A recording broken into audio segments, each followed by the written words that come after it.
Hey guys, today we are going to make an artwork that works with lines and shapes. A circle is a shape because the line touches itself and closes. So there's an inside and an outside. So we are going to trace this circle 10 times. Ready? 1, 2, 3,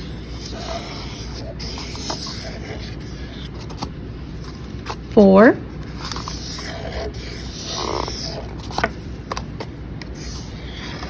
5, 6, 7. Oops, sorry. 8.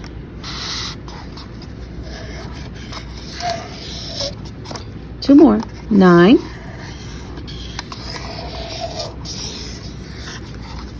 10. Now remember what shape was? A shape was a line that touches itself. So essentially, this right here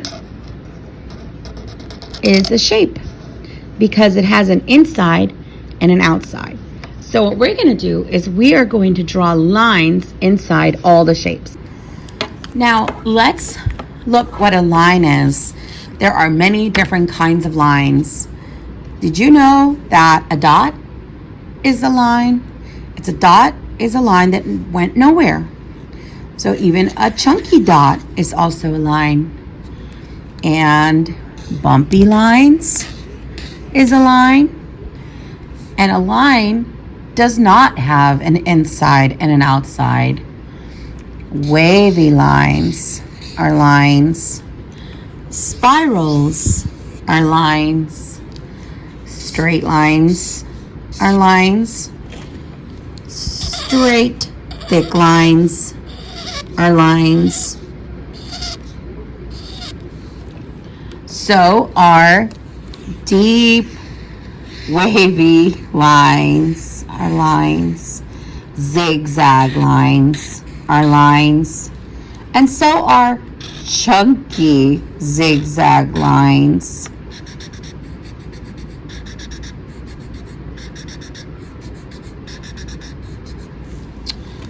Messy lines are lines.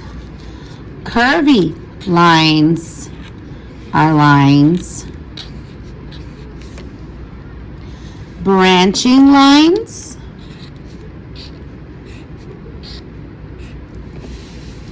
are lines.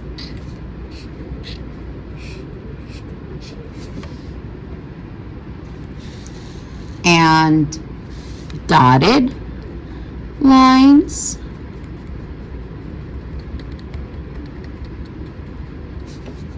and dash lines or broken lines are also made up of lines. How about crisscross lines? These are lines too.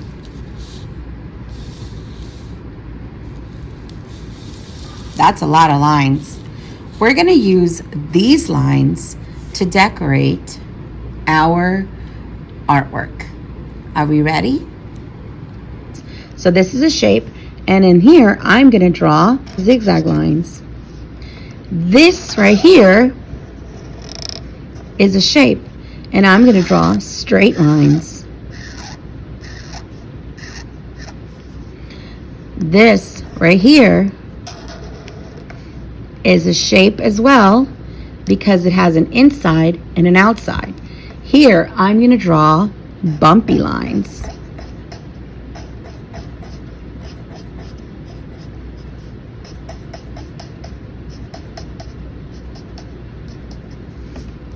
This right here is also a shape. Can you remember what makes a shape? Yes, a shape has an inside and an outside. A shape has an inside and an outside. And I'm going to decorate this shape with dashes. Short lines in a row.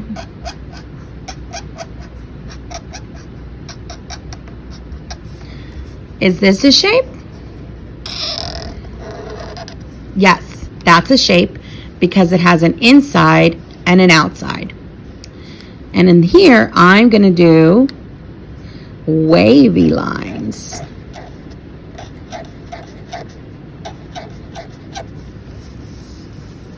So there you go. I'm going to continue and finish. And I want you to get started with your own work. You're going to need a piece of paper and something that is circular. This is a coffee mug top, but you can use anything that is circular and lightweight. Here's another shape. With this one, I'm going to decorate it with dots. A dot is a line that never went anywhere. Yeah. And after you finish decorating the whole paper, you can also color.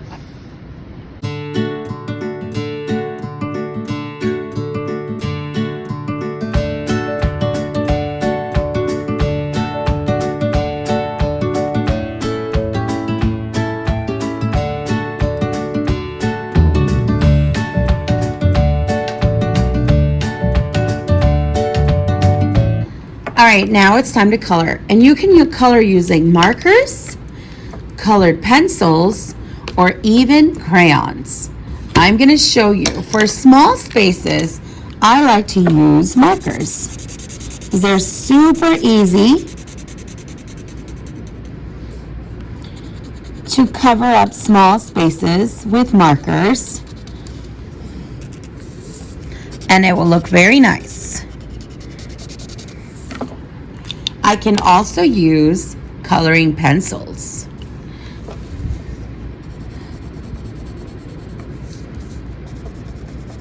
I like to usually do the borders first, or the edges, and then I finish off the center. It's much easier to color neatly. Now, another thing you can use are crayons. And crayons I use, I peel them, and I use them for larger spaces. So for example, this large space right here, it's a lot easier with crayons, and I can either use them with light pressure, like now, or I can put a lot more pressure, which means a lot more power with your hands, and and the color comes in a lot more opaque, a lot stronger. Yeah.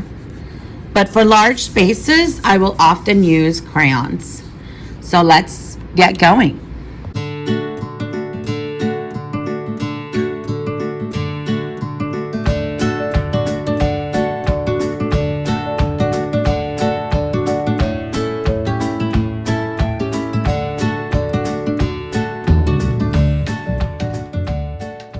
Okay, I'm almost done, and now I just need to do the background. And the background is usually the space around the actual artwork. What I like to use for the background are not markers or colored pencils. I like to use these small little crayons that I can lay down and cover a large space in a short amount of time. And look, while I'm talking to you, I am covering the background in a very quick amount of time. See? All done. And my work now looks finished.